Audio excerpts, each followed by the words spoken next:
মাদ্রাসার বাইরে মাদ্রাসার বাইরে নেমে আসুন, নেমে পড়ুন।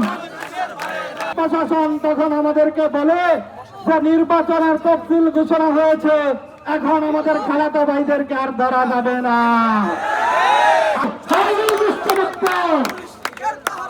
তুমি কে, আমি কে, আমরা সবাই হাজির হব। তুমি কে, আমি কে, পরীক্ষা নেবেন না। এখন সময় আছে।